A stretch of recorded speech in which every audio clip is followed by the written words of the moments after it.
G'day guys, welcome. This is our first podcast under Horror Flix, and look who's back. Hey everybody. How are you, Warren? I'm great. Yeah, really good. High on life.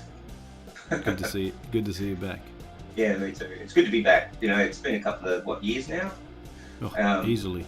Yeah, so yeah, everything's going better. And yeah, it's fun again. So yeah, let's let the good times roll, man. Yeah, for sure. Just to give everyone a quick rundown, I will be going away for 2 weeks, working 2 on, 2 off. But Warren, if he wants to, will be maybe doing some stuff, posting it up on Perth filmmaking community. So yeah, it won't just be the podcast. So probably when I get back, we might do a couple in the 2 weeks that I'm back as well. So it'll probably be, I mean, Warren, feel free to do some on your own as well, or with another host, whatever, while I'm away. Yeah, that's not a problem, man. We're doing the 31 days of Halloween at the moment, so got a lot to talk about. Yeah, cool. Probably too much. So tonight we're going to chat about and review Dahmer, the series on Netflix, and also Halloween Ends. So where do you want to start? I'll start with Dahmer. Yeah, right, Dahmer. Cool. Yeah. So what was your take on it? Okay, well, there's been a lot of people talking about it, which is like, it's a shame that people are talking about it in a negative way, because there's a thing about they're glorifying Dahmer and not his victims, right? Mm-hmm. And the people that have doing this have probably not seen from episode 6 to the end, because there is no real glorifying of Dahmer in the last half of the season. Have you've seen all of it, right? Yeah. Yeah, you know how it goes from like you're learning about him as an interesting guy, and you feel sorry for him, and like he's misunderstood in a way, right? And it's sort of like, hold on, we're not supposed to like this guy, you know, and you don't like him, but you're fascinated. And then episode that is, I think it's called Tony, happens, the deaf guy, yep. And from that episode on, you hate him. You don't want him to do anything that he's going to do. You know, it's almost like it's dread sets in, because you know what's going to happen, and it's not victim shaming. It's not anything like that. Yeah, the facts aren't exactly right, and characters have changed a lot, but people sue people for that kind of thing. So if you want, you want realism, watch a documentary. But yeah, it really, I think it nailed what a show about a serial killer could be. It's factual, but it's fictional. I mean, Evan Peters, Jesus, I would never have picked him to be so good. Like, I'd just say give him the Emmy, because I don't think I've seen a more complex character on television in years. Well, I saw an interview with him, and he said he was getting just like even some of the stuff that they said he did, even he found hard to digest and try and act, because he was sort of repulsed by it, but he knew that he had to do it to do the film. But yeah, he found it hard to swallow some of the stuff that Dahmer was doing. And that's a good thing. No pun intended. That's a good thing though. He's been in every, like, all the American Horror Stories, so he's got the stuff with Ryan Murphy and that. But it's sort of like it's untapped his sort of like potential as a dramatic actor, I think. And that accent was chef's kiss. Like, you go. Sorry, keep going. I was just saying, we watched the Confessions of Dahmer, or whatever, the Dahmer tapes or something on Netflix afterwards, and like it was just eerie, because when I was watching, I thought, oh, he's playing Dahmer, but a little bit slower, like his voice acting was slower. Yep. But he didn't. He was scary accurate, like his voice, goes Ray and all that kind of stuff. I can't do the Boston accent, but Milwaukee accent. But yeah, he just little words that just watching the documentary afterwards just really was chilling. I mean, he doesn't look exactly like him. That's fine. But, they should have Josh Dub to do it. But anyway. Who? Josh Dub. He's a YouTuber. He's from The Boys. He's great, but he looks exactly like Dahmer. But he's like the midget-sized version. He's like the Eminem bite-sized version. Yeah. But I like the guy that played his dad was pretty good, pretty accurate, like looking as far as Richard Jenkins, yeah. Yeah. He's always been a good actor though. I've seen him in so much. I can't remember. I'm getting old. I can't remember most of the actors what they're in, but he was really good. And Molly Ringwald was actually pretty cool as well. I thought she did play a good part. I mean, they all did. And the guy that played Tony, the deaf guy, man, he like literally broke my heart. I was feeling so bad for him because you know what, if you know a bit about Dahmer, you know what's going to happen to this character, and it's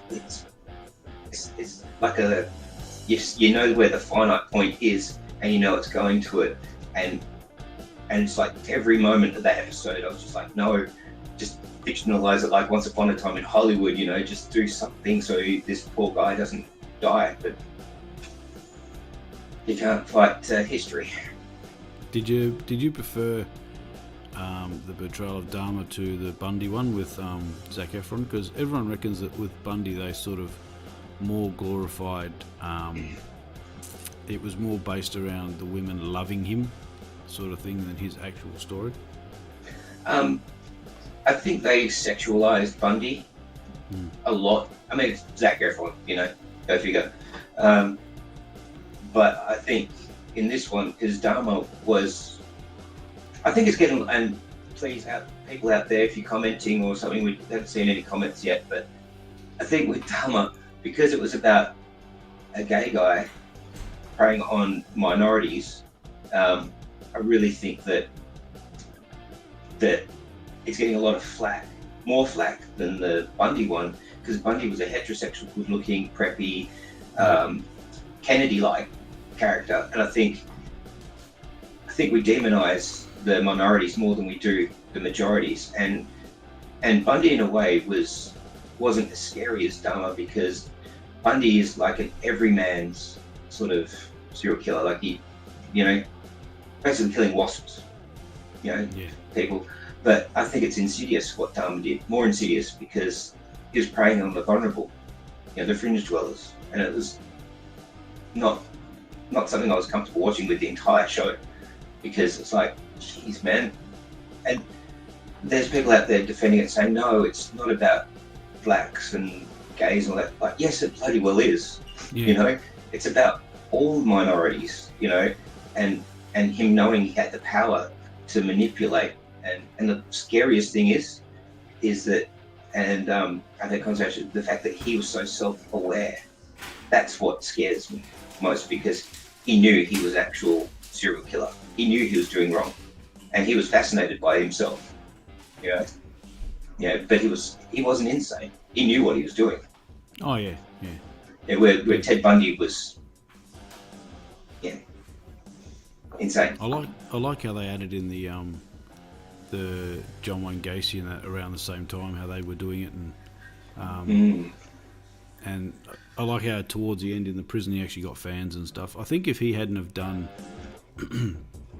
the stuff with the, you know, when he was saying, oh, someone's thumb actually looks like this, I don't know whether he would have ended up dying in prison like he did.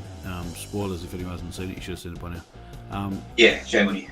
You know, because especially the guy that killed him said that it was because he was too weird, and that's why they did it. Not so much based on his crimes; it was just that he kept rubbing it into him in prison. You know, he was self-aware, whereas Bundy completely denied it till the day he was dead. And well, he admitted some of it, but I think there's a lot more people that he killed. But anyway, but Dahmer, he was like reveling in the notoriety.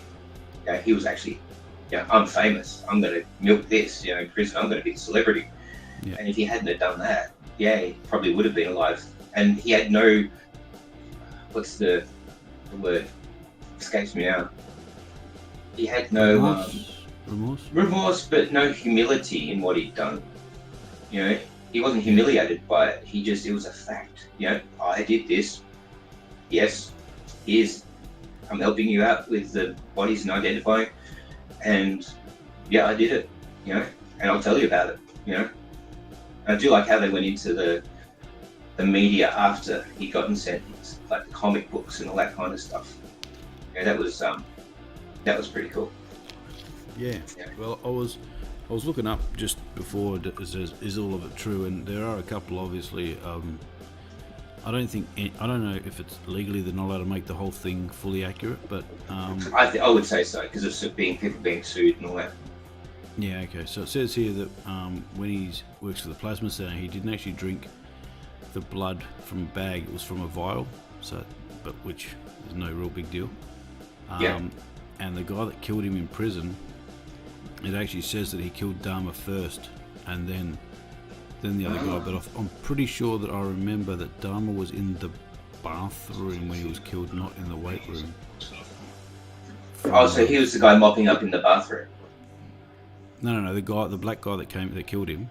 Yeah, he killed Dahmer in the bathroom. Yeah, but apparently he admitted he killed Dahmer first, not the other guy. Right. Yeah, Scarver stated he attacked Dahmer first. It'd be tough to make the case that these changes. And that's really dramatically on film, you don't want Dahmer being the guy that gets killed and then he goes out and kills the other guy. It's like, what's the point? Dahmer is the lead. It's called Dahmer. Yes, twice. I think that was really one of the big differences. A couple of the big differences, really. There wasn't much more. I think there was. I think the guy that got away at the end, Tracy or something, I think his name was. I watched the actual interview with Dahmer, and I think they asked him if he was gay, and he said no. Right. Isn't he the person that's gone missing now? Like no one can find him at all. I don't know, because they asked him if he was still living in the same place. He said no, and they asked him if he had a partner. He said yes, but he said he wasn't gay, and so I'm not sure. I mean, it's 30 years ago. There's a lot of things that have changed. I mean, there's a YouTube channel I love called Grim Life Collective, and they go around different serial killer and haunts and all that kind of stuff to research history and show history as opposed to sensationalizing. Go, this is the facts. This is what happened here.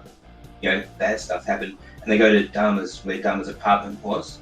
And I like at the end, sorry for spoilers, guys, but it said, we're going to build a memorial or something like that. Yeah. And it says nothing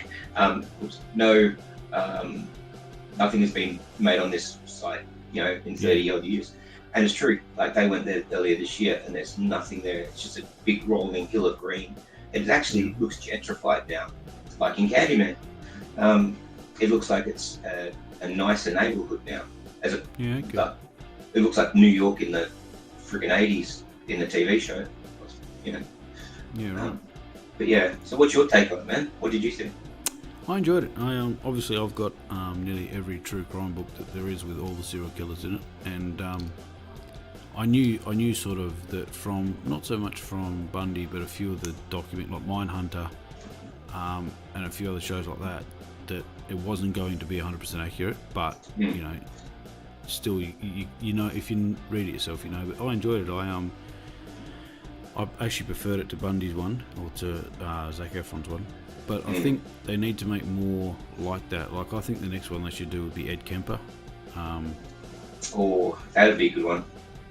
But I also think that they need to. Guy's freaky. I know it's going to be hard because he's 6'9", but try to get an actor as close to that height as can. Because I know when they did Richard Kuklinski, the Iceman, they used Michael Shannon, and I think he had to have some heels put in his shoe because he was only 6'2" or something, and Kuklinski was 6'5". So, but yeah, but no, I enjoyed it. I'm actually glad that they did that, and I don't know if you can say whether you have a favourite serial killer or not. I don't know if that's wrong or if I'm a fan of. Yeah, no, yeah. It is a bit wrong, but what can you do? Is I would say that I actually go in things of, I call it scary. Who's the scariest? Mm-hmm. And for me, Dahmer's top of the list. He's the scariest. Richard Ramirez is my actual second. Yeah, he's the guy that scares. Yeah, he's awful. And then probably Gacy, and then Bundy. Okay. So you wouldn't rate BTK there at all? He'd be fifth. Okay. Yeah, and then the Green River Killer. Gary Ridgway. Yeah, he's pretty stuff like that. Then you go to, Dennis Nilsson over in England. Albert Fish and all them. To me, they're second tier. Horrible. But the ultimate one, I would say would be Jack the Ripper, of pure insidiousness. But So where would you put Kemper in amongst them, number 2 or? Kemper would be in the top 10. But that guy that played him in Mindhunter? Oh man, he was perfect. Yeah. He should still do it. I know they did one on Ed Gein, but it wasn't really to the extent that Netflix did for Dahmer. I mean, yeah. And the Butcher of Plainsfield, that one. Yeah, I think it was Kane Hodder that was in it. Yeah, that was terrible. Yeah, that was really bad. If you want to watch a good Ed Gein thing, it's a film called Deranged, back in 74. They had oh my god. I had one of the old actors. He was in Better Off Dead. Deranged. It's actually a really, really, really good film. Uncomfortable, but that's pretty good. But the best portrayal of Ed Gein in any film ever is, of course, Texas Chainsaw Massacre. Well, who was the one that portrayed him in Dahmer? Because you see him in the cell, I think. Gein, yeah. But, oh god, you'll have to look that up on the internet. But I was chatting to another filmmaker last night, because it's weird. Like when I looked up the definition of a serial killer, it's someone who has killed 3 people or more. Really? And yeah, the majority, not all of them, but the majority of every single serial killer has 3 names. And I said it can't be a coincidence. Well, dude, I got 4. So what does that mean? Well, Robert Ramirez had 4 as well. But Rosemary Pauline West. Yeah, but I think they do that on purpose.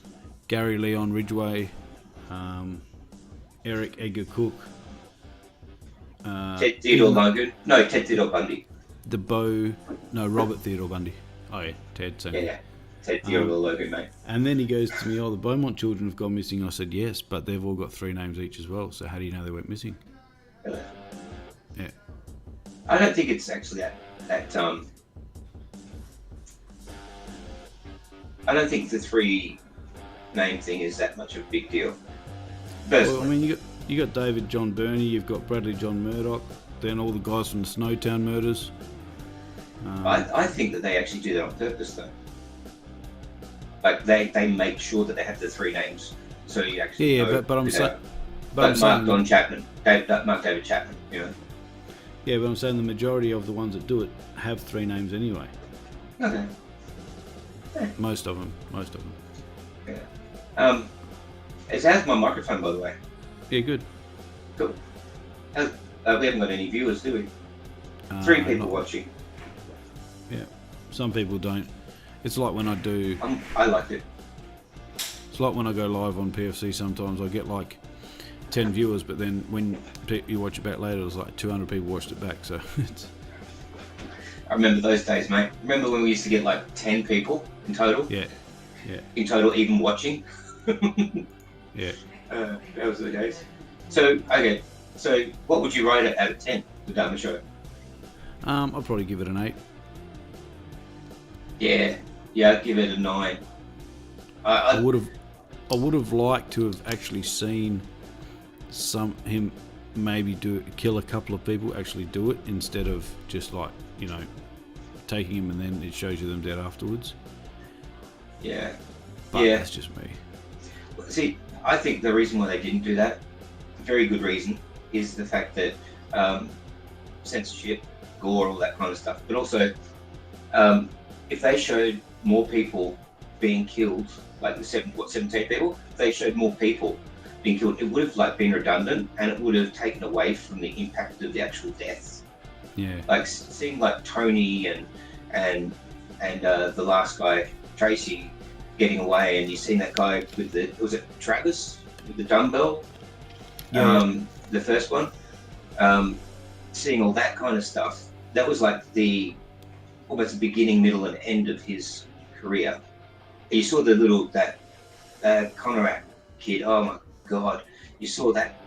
You saw the most impactful and the worst greatest hits of him. And I think that's enough. I mean, I personally. suppose you saw it at the end where the guy hit him with the barbell in the prison. That was pretty Oh, full on. that was juicy as hell. Reminds The me only of a thing film we're about to talk about. The only thing I didn't really wasn't sure if it needed to be there was that Asian boy when he was having the dream and his brother was in the basement with his, I did, although I got the reference to it, didn't really know if that needed to be in there, if you know what I mean. What, like his dream sequence? Yeah, so he was dreaming that he was tied to the bed, and then when his dad's building the boat because they've got to get out of there and that sort of thing. Yeah. I did, and then he goes downstairs and Dahmer's got the drill showing him how he does it. I don't know if that needed to be there. No. But at the same time, you can see that it's affected him so badly that he's having nightmares about it. Yeah. I mean, it's more character study stuff, I suppose, but that trial, when they had all those character witnesses talking at the end, and and she says, Jeffrey, hey, that one sister, man, that got me, hey, because I remember that footage when I was a kid on TV. I remember seeing that trial footage live, and and how many times could that dude have got caught?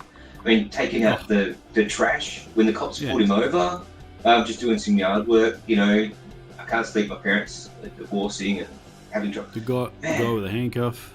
Yeah. It's amazing how, and it's scary how easy it is for people like that to do what they do. So we do have a comment from Pammoth 1989 saying serial killers are known by all their names to minimise the chance of an innocent person with a similar name being confused with them. Yeah. Good point. Yeah. Very good point. Well, there you go. That's why they got 3 names. I just thought everyone had 3 names, and I got 4. that's why they did it. I got 4 too. But I think arsehole's in there somewhere. We're not allowed to swear, are we? Yeah. Oh, we are. It's after 8 o'clock, so. Yeah. I'm trying to curb my language skills, mate. I've got to get back into writing, so. Yeah. I've got to use bigger words now. Yeah, no. So I'll give it an 8. I enjoyed it, and I hope they actually make more similar to that. But because I think they should make more of the serial killers, just to bring to life actually how they were. I don't know if they'll do any of the Australian ones like the Claremont serial killer or the Bernies or anything, but they're not glamorous enough, and that's a shame, and it's a horrible thing to say, but they're not glamorous. They're not the wow factor, I mean, podcasts are better for that, like Case File and all that. That's where I go for all that. Yeah. But yeah. See, do you think that they should? I think they should make more too. But I think the reason to make them is to show us how abhorrent their behaviour is. Abhorrent, whatever the word is, to show the difference between us and them. And it's the yardstick that keeps us normal. It's what they say: if you think you're crazy and then you're not crazy, sort of things like, see how different they are from us. At the same time, documentaries do the same thing, but as long as they treat the victims with respect, and anyone out there that says that the show didn't treat the victims with respect, you watch that Tony episode and look me in the eye and tell me that, because that was respect. That poor boy, what he went through. But as long as they do that and don't glorify the killers like they did in, I think Ted Bundy did. Yeah. I'm all down for it. And I think Ryan Murphy is a phenomenal producer. And they've got that new one, The Watcher, that started last week as well. Another one based on true events. Yeah, I remember that when it happened. And there's a couple of shows that I watch on YouTube that have that story, the actual real story on it. It's pretty freaky stuff, but 7 episodes, I'm not too sure. I can't give away the ending, so not that I've seen the ending. I read about it, so. Well, I haven't seen the ending of the show. I haven't even watched the show yet. I'm on a show called The Midnight Club at the moment. The Mike Flanagan's new one. I've been watching The Mercedes Killer. Oh, Mr. Mercedes. Oh, Mr. Mercedes, yeah. Oh, that's Stephen King. That guy's pretty freaky. The one that's the actual killer. Right? Yeah, Bradley. Bradley. Yeah, he's crazy. Yeah. Yeah, I've read the first book in the series, Yeah. Okay. and yeah, great book. But it's a series. I haven't read the second two, which is okay. I don't get to read anymore. I can't read anymore, but that's okay. Yeah. Audible. Cool. Yeah, I got podcasts I listen to all the time. What do you listen to? The series. Before you go, what do you listen to now? I listen to same one that you do, like the True crime ones. There's an Australian one, and then I think there's a couple of American ones. I listen to a lot of the Atheist Experience about religion and stuff. Some filmmaking ones, just about like independent filmmakers and just ones in general. I flip between them and just see which ones I like. Any you can recommend? Let me have a look at my phone quickly. I'll talk about the ones that a couple I like. I'm into the paranormal and supernatural, so I listen to Jim Harold's Campfire, Astonishing Legends, myths and legends and that kind of stuff. The serial killer ones, a case file, been put onto that recently, and there was a really good one, Murder in Long Island, I think it's called. It's actually narrated by Donnie Wahlberg, of all people. Okay. And it's phenomenal. It's about the Amityville murders, and literally blew my mind at how good the storytelling is for this show. Track it down. It's really, really good. And I've just been listening on my lunch breaks to Jim Harold's Campfire because snippets of little horror stories, little ghost stories and stuff, true ghost stories, if you believe in it. Good stuff. You do the spooks when you're out in the back room by yourself. Well, one of the ones I listen to is Serial Killers. So one of the newest episodes is The Red Ripper. And then there's I Catch Killers as well. I'm pretty sure that's an Australian one. True crime. Case File, which is another that's one. phenomenal. That's probably the best one, I reckon. Film Courage. Then I've got Horror Movie Survival Guide as well. That's awesome. They're good. And that's really Parcast Rituals. It's two women that talk about demonic naked women, secrets of immortality, that sort of thing. And that's really about it. I chop and change between them quite a bit.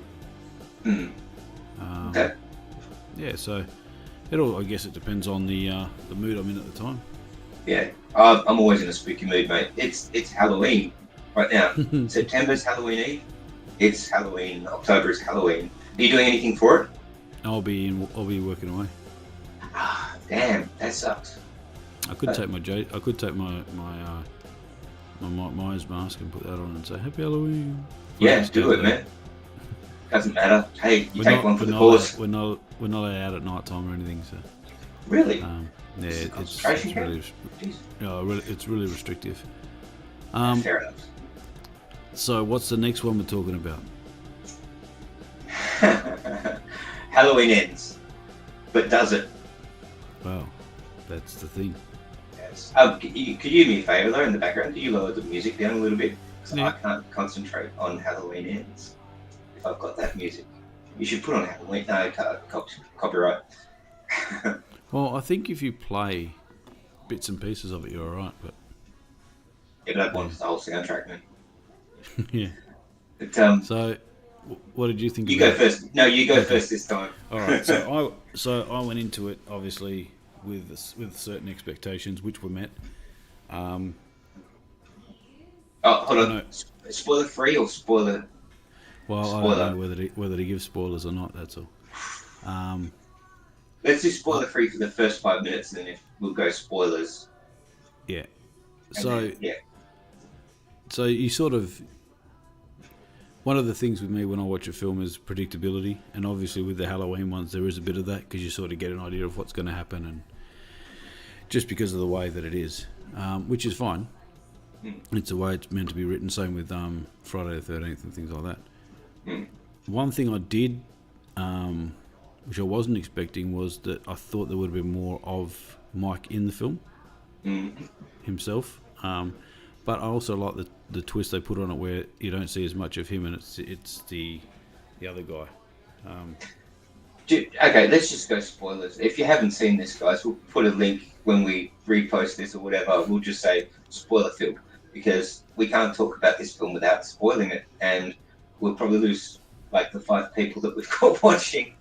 But seriously, you can't talk about this film without spoiling things. The first scene, talk about that.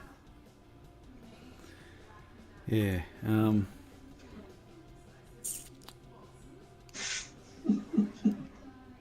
I enjoyed it. How could you not? How could you talk about the first scene without spoiling it? It's Yeah, pretty. well, that's right. Okay, something happens that is so shocking that I never thought I would see in a film, and it's so blunt and delivered and so deserved. If you know what I mean, sure. Yeah. It's deserved, Yeah. definitely. It shocks the crap out of you, and it's got nothing to do with the Michael Myers story. Absolutely nothing. And if you've noticed the credits on all 3 films, the first Halloween 2018, the credit sequence looked like the original Halloween. Mm-hmm. The Halloween Kills, Halloween Kills, the credit sequence looks like Halloween 2, which they retconned in out of existence, and then Halloween Ends, the credit sequence looks like Halloween 3 Season of the Witch. It's all the same fonts, it's all 3 films.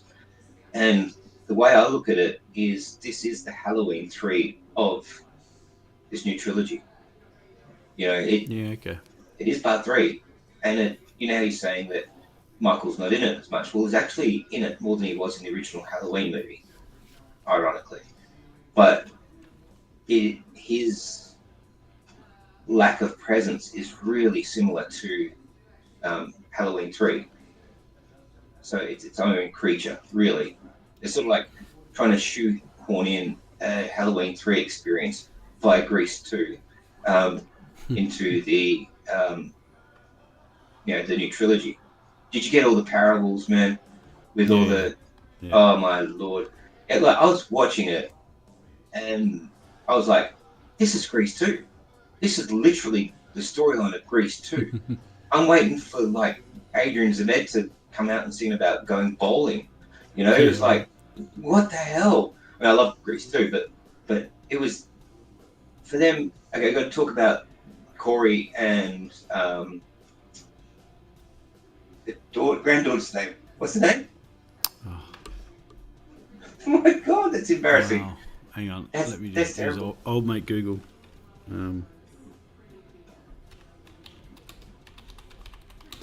The bit where he was in the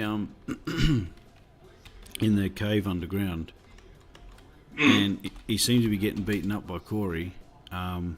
It seems to me though, when he killed, that he seemed it's like he got his powers back or his ability It was back. supernatural. It was supernatural, wasn't it? How he got his powers back. And I'm just wondering if that was because he killed the person or not. Yep, that's how I read it. It was really as soon as he killed that person, it was like he went from like this defeated shell of Michael Myers to you could actually see him like bulk up and become Michael. You know, Allison was her name. Allison. Well, the relationship between Corey and Allison, a little bit tad unbelievable. I mean, I know that there's been relationships where people have fallen in love with each other over a few days, but if they'd have actually had in the beginning scene a sort of connection between Allison and Corey, like thanks for cancelling your date with Allison tonight. You know, I know that you wanted to go out with her, and she said that's okay. She's in class anyway. If they'd have said that one line, then it would have linked their relationship from the past to where they meet up in the future, and it would have been like, hey, I haven't seen you in years. How are you? We haven't talked since something happened. Okay. And that would have been like a complete relationship. It would have been history, and they would have carried on for where they left off. Would have been fine. But it was so unbelievable, their relationship, I thought. But I mean, It's Halloween. I thought she might have clued on or had some idea that he was killing or was doing what he was doing, then towards the end of the film, if you know what I mean. Because Yeah, he alluded to it, but she sort of, I don't know if that was meant to be just there so that, you have to wait till the end, but he did allude to it quite a few times, and I don't think she purposely clued on. Or I think she was in denial because, it's these ladies out there that like the bad boy or the boy that's a bit dangerous, they oversee the fact that they're narcissistic sociopaths, and they just say, oh, he's not so bad, yeah, oh, he's not so bad, it's like, how far, like in a relationship like that, are willing to take, make excuses for that person, and that's what she was doing. Like, Laurie was telling her, hey, this guy's not cool, he's a bad guy, and she's like, screw you, grandma, I'll do what I want, I'm an independent person, and I'm in love with him after 3 days, or 2 days, whatever it was. It if they'd only had a link in history, I would have gotten that. And like, you know what? She needed someone too. That's the whole thing. Like the flip side of that, she did need, not need, but she wanted someone that just wanted her for her, and that's what Corey gave her. And the thing that really pissed me off is the town is the reason why Corey was the way he was. It wasn't what he did at all. And if you want to pinpoint it even further, it's the mother of the kid that made it all happen. Yeah, okay. Yeah, because there was no restraints on this kid at the beginning of the film. Like this kid did what he wanted, just like, spoiled little rich turd. And then when he's in the bar and he's cutting loose and you can see him finally having a good time for the first time in his entire life. And it was a really good scene. I thought, oh, finally, thank God he's cutting loose. And then she comes back and ruins it. I was like, it's all her fault. She is the linchpin for the whole film. It's the sins of the mother. But I'm going to be called a misogynist asshole right now, but I don't care. So, bad parenting makes bad children. I don't know what you think, if you agree or not, but with the ending, towards the ending where she's got him on the table and whatever, and then there's that really good shot in the blood where you see them holding their hands. I thought that was a really, really good shot. I would like to have seen Laurie die as well, have them both die at the end. That's the biggest spoiler of all, guys. But I've talked to my partner and we're both in agreement. Laurie should have died she should have died, and it's the biggest travesty that she didn't, because it was, the whole series was going to that moment where they would both die. I mean, I always thought if I was ever going to do one of these films, I'd have Laurie die off in the hospital before Michael could kill her. So, and then he's got rage. He's got pent up rage. He can't do it. He just goes on a free for all. But the funny thing is, that lady outside the shopping centre said to Laurie, how dare you smile because look at what's happened to my sister. It actually wasn't Laurie's fault at all. None of the films are Laurie's fault. Whose fault is it? Well, the first one, it's really Annie and hey Gary, and in Halloween Kills, Halloween 2018, it's Dr. Sartain. Yeah. If Dr. Sartain hadn't brought Michael to Laurie's house, they would have never met again, because Michael was going. Yeah. He would have never gone to Laurie because he didn't even know who she was. What do you think about the guy playing? I mean, I know they've changed Michael a few times, like the character, but what do you think of the guy playing him for the last two, I think? 3. Yeah, James Jude Courtney. Yeah, he's excellent. He's got it down pat, because they actually had the original Michael, Nick Castle, come in and sort of mentor him on movement and things. Oh, okay. Because Nick Castle was a dancer and he was pretty lithe in his youth, and that's the difference between him and every other Michael Myers. He actually had movement. He could actually almost glide, in the shots, and James Dean Courtney had the older man version of that. Yeah. Like and I thought he was phenomenal. Best Michael since the original. How are you, Gary? Yes, that's right. You better believe your eyes. Yeah, Gary. What is he on? Which format is he on? Facebook. Facebook. Yeah. I better load up Facebook on my phone. Oh, by the way, Under rest in personal peace, Eddie. community. Yeah. So. Is it that people talking? Oh, he's commenting. Oh God. Oh, go lower it down. Now, can you please tell everyone, are you the YouTuber Dictor Van Doomcock? Gary, come on, man. Who is that, Gary? Who's Dictor? I'm going to have a look at that now. Well, it's got me if he's actually watching people called Victor Van Doomcock, he's watching YouTube that's different than I watched. But yeah, okay, so chill up. Getting back to it, what is your favourite thing about Halloween Ends?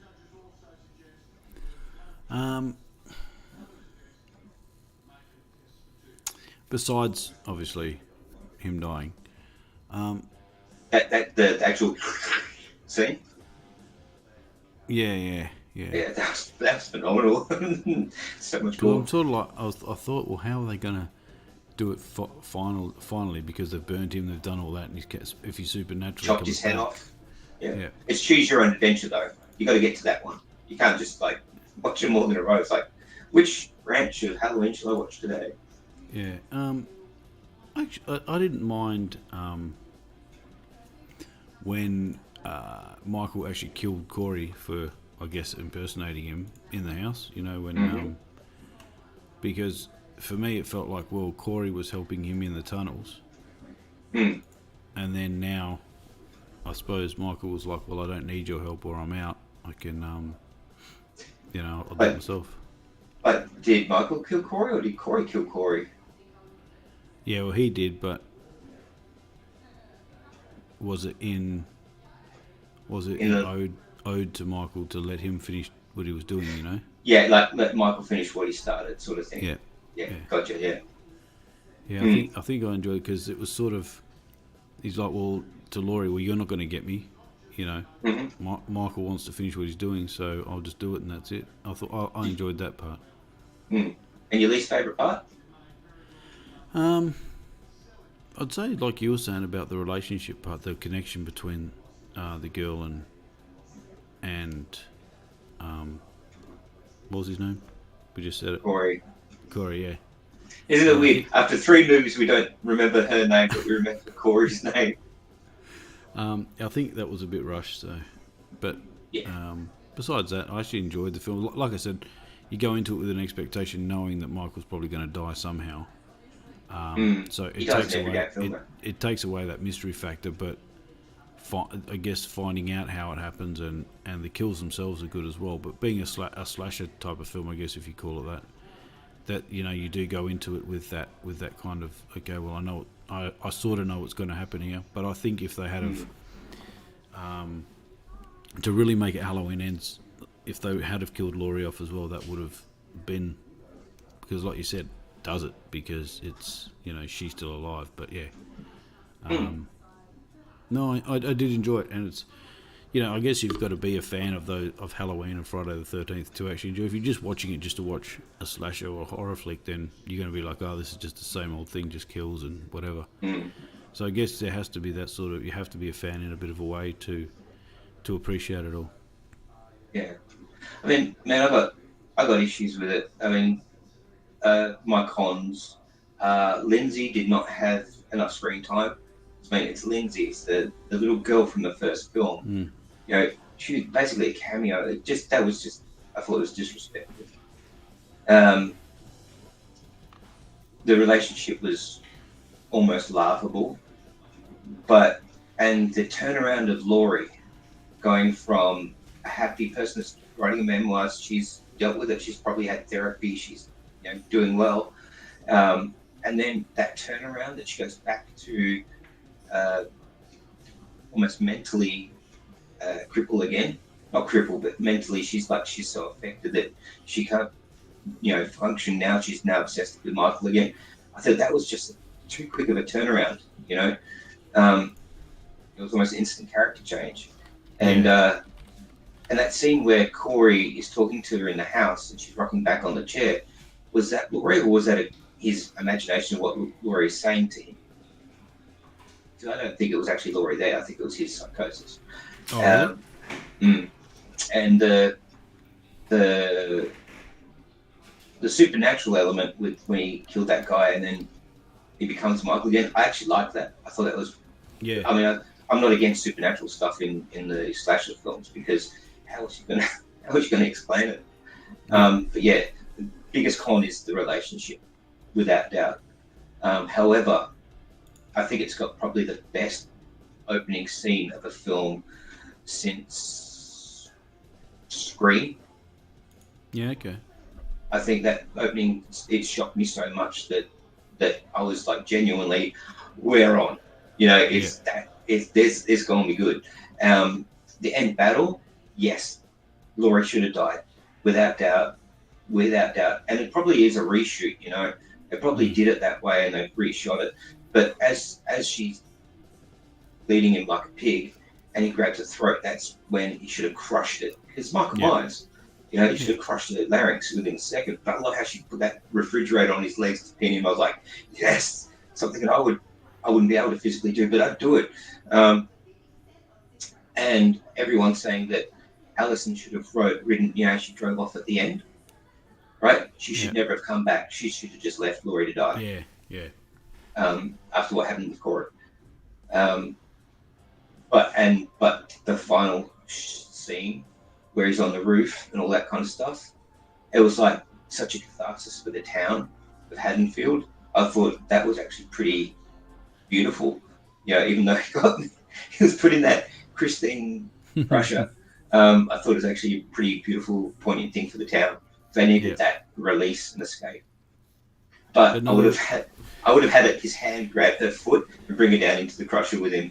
But that's just me because I'm an asshole. Well, that's what I was waiting for because I said, "Oh, here we go. She's inside there. Something's going to happen as well." But no.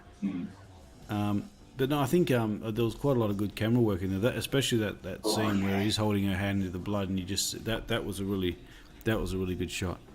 It's the same cinematographer for all three films too. Yeah. Okay.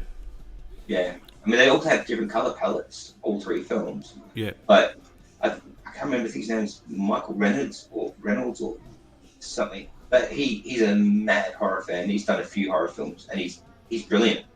Like, one thing that you can tell is that the original film, like Halloween 2018, wasn't a part of a trilogy. It was written standalone because, as I've read many places, that the scripts of the last two have been pretty haphazard. Like they're like, oh, we got to get something out in 6 months. Oh, we got to write something.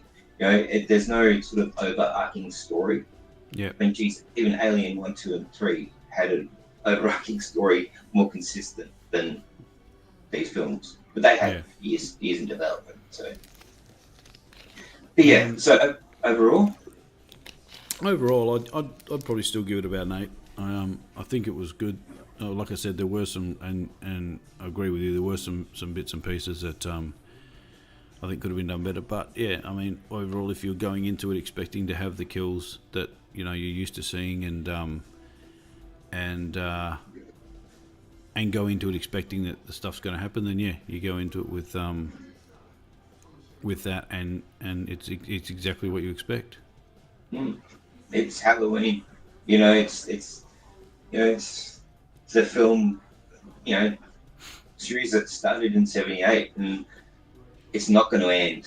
Like, there's going to be more Halloween movies. There's going to be, because it's making a lot of bank. But for me, it was a very satisfying conclusion to the Laurie Strode storyline. I saw a meme on Facebook that had Jamie Lee Curtis 2032, and she's like all old and wrinkly, and Halloween 2032, another 10 years from now. Nah, man, I don't think she'll do it. I mean, we were talking yesterday about how she's like being gracious to the fans, because I remember when that woman turned her back on horror and Oh, all yeah. the horror roles and that. It was 20 years, man. She just thought we were all freaks and geeks and absolute lunatics and all that. I'm thinking, it's so hypocritical now that she's doing that. But it's Jamie Lee, you know. I've had a crush on that woman since, 78. I was 4, Well, you know. she was crying when everyone was thanking her for doing it, and at the end, and Mm. but I But, think the only yeah. thing I don't want them to do is do what they. I did watch a Texas Chainsaw Massacre, and it was a The new one. with all the young kids. Oh, in the They were, town. yeah, I just don't want them to do something like that with Halloween. Like, everybody brand new and having all these no-name young kid actors and because it just there's no need for it. Yeah. I actually liked the Friday the 13th remake back Yeah, of yeah, yeah. That was 14 good. years Yeah. ago, whatever it was, and 13 years ago. And I thought that was the way to do it. If you're going to, I mean, in my world, like Halloween 3, how it didn't have Michael in it. I know he was they had the film on the TV, but that still existed in the same world as Michael Myers, but you just didn't see Michael Myers in it. It was just like a parallel story. Yeah. So if they do another Halloween, make it completely different, have the same feeling set on Halloween, but don't have it about Michael, don't have it about Laurie, Maybe you just don't bring need it. Allison into it or something, or Don't bring any of them into it, man. I honestly think that they shouldn't do anymore. I mean, and that's from a guy that's born on Halloween. yeah, yeah, Don't do any more because there's no need. Bring back Friday the 13th. Bring back Freddy. It's their turn now. I mean, Halloween was the big original slasher. If you want to say that, it wasn't, but we'll say it starts there. Then came Friday the 13th. Then came Elm Street. Why don't we have the Friday the 13th now? I mean, yeah. David Gordon Green is doing the Exorcist trilogy, new one. I'm just going without Linda Blair in it, but they've got Ellen Burstyn, the mum, but without Linda Blair, it's not going to make any sense, Yeah. And sure, she might not be as great an actor now and hasn't acted for a long time, but the last thing I saw her in was Scream. But there's a time for resurrection and there's a time for a burial. And I think Halloween should now be buried. Yeah, that's right. And Friday the 13th, resurrection. It's time But for Jason. in saying that, on Indiegogo there is a shitload of fan films. So Yeah. there's one now I'm looking at called The Evil 3, and it's basically Michael, Jason, and Leatherface together. They terrorise a small town. Right. So it's basically about them.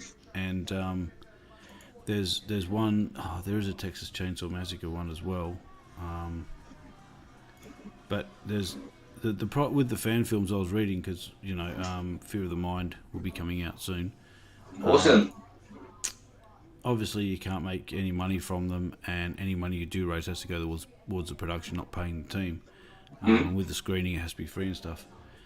But yeah, the fan films, I'm not a huge fan of them, but I think they're good because they serve a purpose. Like you said, although you can bury Halloween, I think you can still bring it back in a fan film. A fan film sort of, not genre, but yeah, the way they Yeah, it is a subgenre. Fan films are definitely subgenre. because the fan films, everyone has their own take on them, and you don't have to do them the way that they've been made. You can put your own spin on it. Never Hike Alone. Have you seen that? The Friday the 13th one? Yeah. That's phenomenal. If you want to make, you can make Michael Myers gay for all everyone knows, but He's got a big knife. That's what I've heard anyway. But yeah, you're right. You can actually do fan films. There's nothing against that. I mean, I actually was talking to a film group I went to yesterday, and someone said all sequels and prequels are nothing but fan fiction. Yeah, that's right. And I'm like, in a way, yeah. You look at the new Star Wars films, yeah. And I actually, there's a parable to me with Star Wars and Halloween. How you've got choose your own adventure. You can choose the original trilogy. You can choose your next lot of films if you want to use it. It doesn't matter. If you're a Halloween fan, you're a Halloween fan. There's no, I'm a more superior Halloween fan than you because I like the original, the Laurie Strode story or whatever. Yeah. No, if you like any of them, you're a Halloween fan, and just choose your own adventure and be happy with it. There's fans I know and have talked to the guy who wrote Halloween 6, and he's an awesome dude, and he's had so much flack because of what he was made to write. It wasn't just because he wanted to do the. Because look, he's like, what is going to make sense to make all of them make bloody sense? Because none of them do. And so he created that, and he got so much flack, poor guy. But I actually like Halloween 6. I think it's a pretty nifty little film. Sure, it's not perfect, but it's got atmosphere. That film drips with atmosphere. You can't deny it. But if you like any of them, good. So what do you think about the idea of maybe having not a prequel as such, but having one way back when Laurie and Michael were, I think, their brother and sister, like focusing more on their story. I know it was a little bit in the first Halloween, but have them sort of focus as they were younger and how Michael became who he was, I guess. Well, Laurie was a baby when she got adopted. So, and we've seen, and we should not mention the complete cock-up of the pathetic remakes that were made. Let's not go there. Sorry to everyone that likes them. I don't. I think they're trash. They take a huge mango-sized shit on the marks of the original. But I do.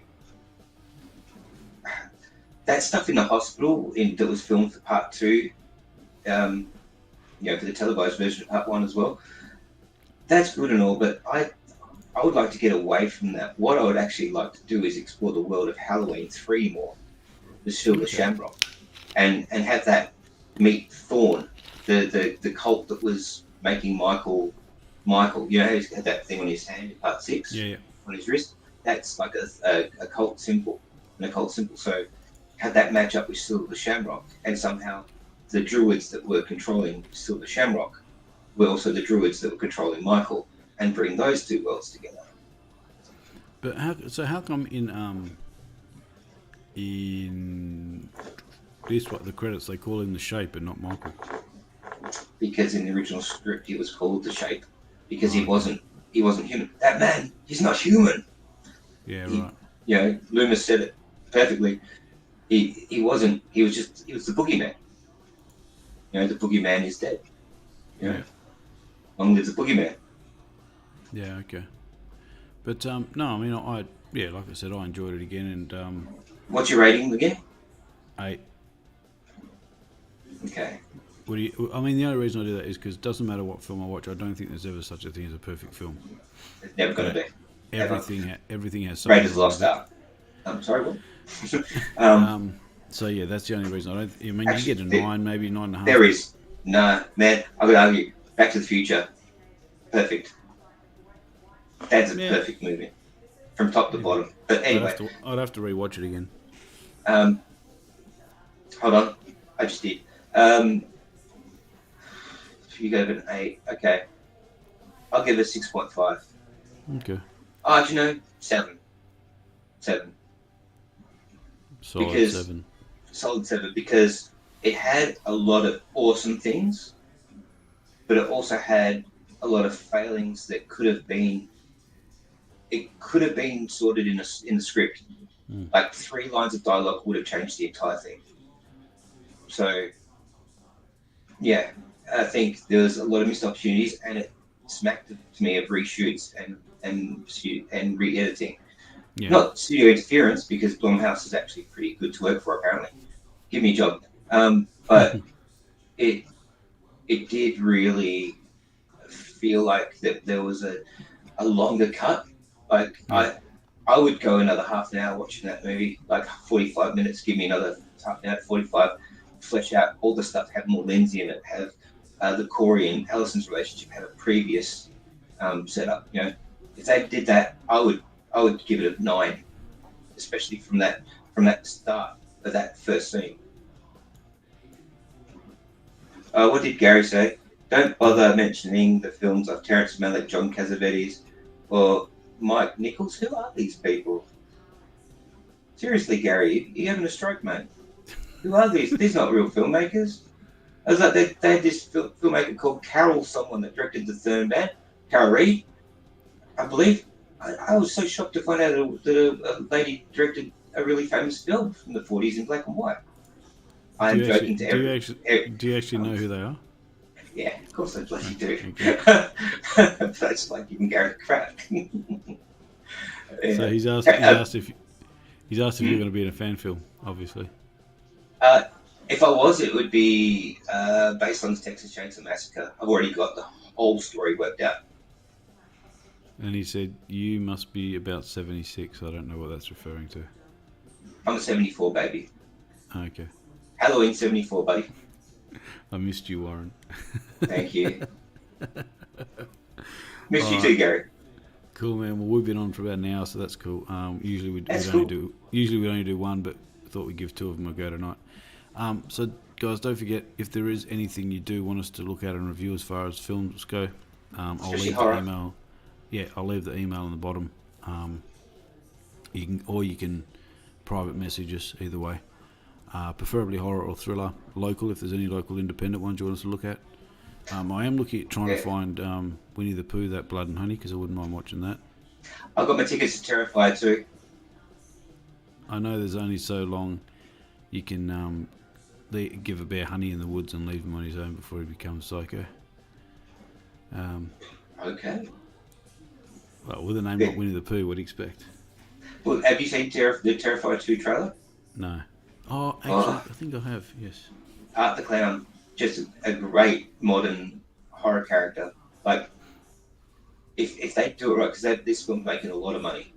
Second weekend, and it's made 5.4 million in America, which I don't even think it had a budget of that. It's making a lot of money, and I think if they continue this, because he's been in 3 films already, that character is the next Jason Freddy. Yeah, okay. Because it's the first time I've seen a horror character that lives up to horror icon status. That's just my opinion. I think the only one I won't watch is the new Monsters remake by Rob Zombie. Never, ever will that ever play in my house. If someone gives me a copy, Gary, if you buy it for me, I'll burn it in front of you. And I will throw it on fire on you. Just let you know. Yeah, no, I mean, I don't mind some of Rob Zombie's when he did Halloween and that as well, but it's House of a Thousand Corpses and stuff like that. That's a masterpiece, and so is Devil's Rejects. I will stand by those 2 films, nothing else. But no, I think there's some films you just got to leave alone. Mm-hmm. And TV series. Yeah, that's right.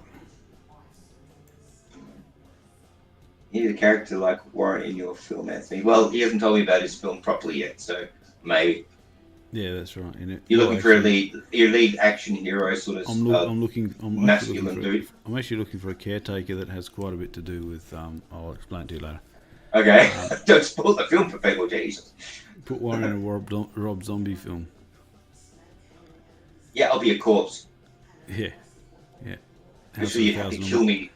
House of a Thousand and One's Corpses is a sequel. That should have been, actually. That would have been a good one, but Cool. All right, man. Well, it's good to see you again. You too, man. It's been fun. Thanks for coming back on. So, guys, don't forget that while I'm away, Warren may post stuff up. So I will, and I'll get Gary on. Yeah. And you got to teach me how to use StreamYard. But it's pretty easy. It's free. I think it's a free account as well. So cool. You just go on there and it's actually, I prefer it over OBS because you can invite people on like this. You can have multiple people on, and the only thing with you can't really you can share the screen, so you can have like other posters and things like that up there, but you don't have the ability to swap between scenes. But that doesn't really matter. It's not designed to be that sort of a format. So yeah, I'll get Gary into religious horror. Religious horror. Uh-huh. Isn't all? I was going to say isn't all religion horror, but I'm not going to go there anyway. So horror is religion, but yeah, religious horror. Man. That's why I listen to the Atheist Experience and talk heathen and that sort of thing, because everyone can do whatever they want. Everyone, that's right. Yeah, absolutely. But I think religious horror still is the scariest genre of horror. But that's just Well, I was actually when I was talking to Aaron Camp the other day about we were just talking about stuff about aversion. He said the two genres that sell the most are faith-based films and horror. And then porn. Midget porn. No, but if you did a horror film that's got religion and pornography, holy trinity, man. So religious midgets having sex. Why not? Could be a Mexican midget priest that's lost his way. Who's that? What do they call those Mexican wrestlers? Libres? Lucha Libre. Yeah. No, let's just get out facts. We're just going to get cancelled even before anything happens, man. Can you imagine Star Wars without the Force? That's a religion. What, Star Wars is a religion? No, the Force, Star Wars. I know. Yeah. May your Schwartz be with you always. Yeah. Okay, then. As long as they don't make a sequel to Snakes on the Plane with Michael J. Fox, that'll be good. That'll be alright. That'd be shakes on a plane, wouldn't it? Yeah. I'm going to hell.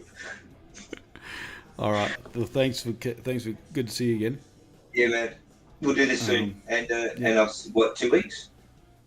Yeah, so I get back on about the 9th of November is when I'll actually be awake.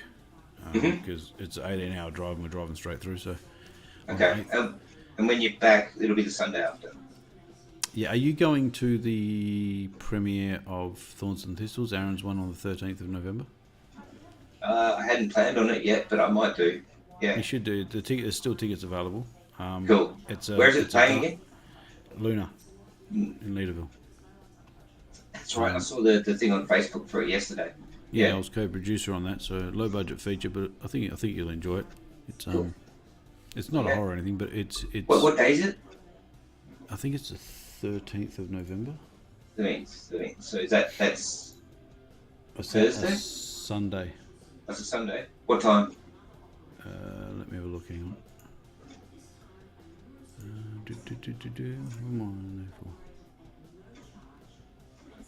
Come on. Yeah, I mean, I still heard they're going to remake The Crow, which... They have. It finished filming 2 weeks ago. Bill Skarsgård is The Crow. Yeah. Obviously. I'm fine with that. He's a good actor. Yeah, so, but he's not a martial artist. You don't need to be. You really don't need to be. You just need to be Eric Draven. I suppose Iggy Pop wasn't either when they did theirs. Wasn't that part 2? I'm not sure. I remember. Well, no, because there was the one with David Boreanaz in it as well. Crow?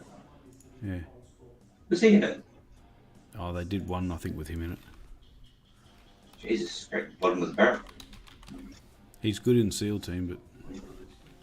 David Boreanaz is in SEAL Team. Yeah, it's a series on Stan. Oh, man. You should go back to Buffy. Angel. Here we go. So this is what they call filler.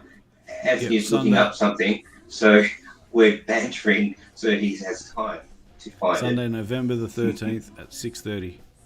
6:30. I can make that. I finished work at 5. Yeah, cool. Excellent.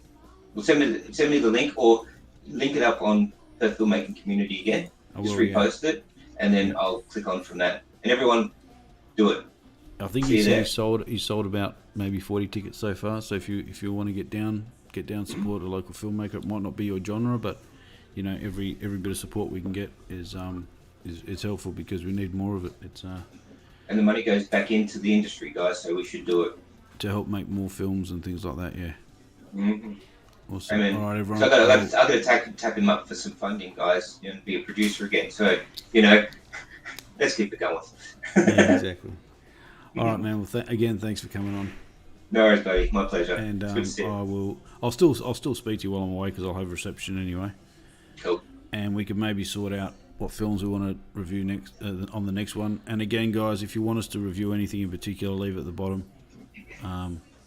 and we'll try and watch it and review it from there. Cool. All right, man. Have a good night. You too. Thanks, Peace.